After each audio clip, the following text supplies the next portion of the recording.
Fishers, we've got a fair bit of activity around us. Not too sure this weekend. It's going to be a bit windy on the dams and that.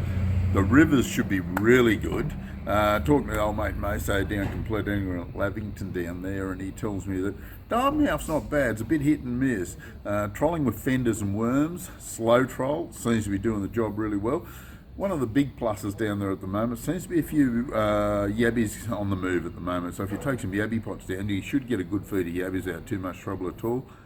The midder's really high, a bit hard to fish.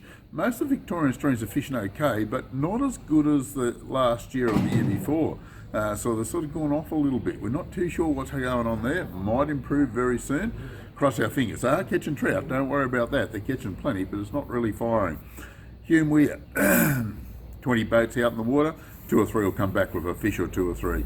The quality of the fish are pretty incredible. They're getting some big yellows, big trout, few good reddies, but look, really working hard for them. Down below the Hume Weir wall, some very good fish getting caught there, a few trout, the odd yellow belly down there. Where the excitement is, Murrumbidgee River. The water temperature's gone up to 15.6, believe it or not, and they're getting a fair few yellows, some good cod. We've got to put the cod back, still closed season for cod, don't forget that. But oh goodness gracious me, whether you're a lure fisherman or a bait fisherman, it doesn't seem to matter. Bait fishermen seem to be just out doing the lure fishermen at the moment, but as it warms up a bit more, that'll probably change, I can assure, well, I'm pretty sure it will. Old Man Creek, fair bit patchy. Bundidgery Channel, not too bad, getting quite a few yellows out there. It's one of the most consistent spots for yellowbelly at the moment. Blowering Dam, it is cracking.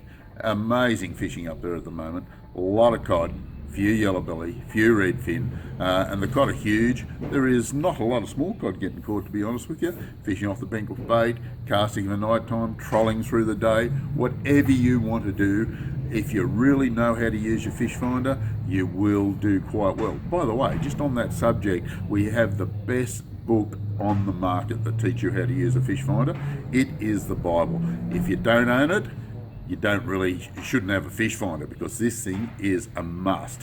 Throw out all the little brochures you get with your fish finder and read this book. You will be an expert as soon as you read the book. It's fantastic. Bit of activity out of Talbingo, not heaps. There's a bit of a comp up there this weekend, see what happens. Tantangra's quite right down compared to what it was because it's dropping. Yucambine, magic.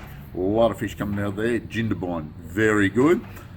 Burrinjuck, fired up, really cranking at the moment. Main Basin still a bit on the patchy side, but round Good Hope and also up round Wee Jasper, amazing amount of yellowbelly. All up in the shallows, not many on the timber at the moment, but on those shaly banks seem to be the go. Yabbies of an afternoon, of a night time, through the day doesn't seem to matter.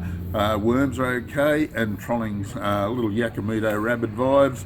Anything of that nature will cover the options real well. Even the old copper spoons will cover it with a worm on behind. Looking real promising at the moment there. Wangler, pretty good. Windermere, absolutely fantastic. Don't know if it's going to last, but it's tremendous. Burrendong, not too bad. As you can see, we have got tons of movement around us, and with a bit of luck, the estuaries down the coast will fire up shortly. This is the Compleat English Fishing Report for this week. We'll catch you next week.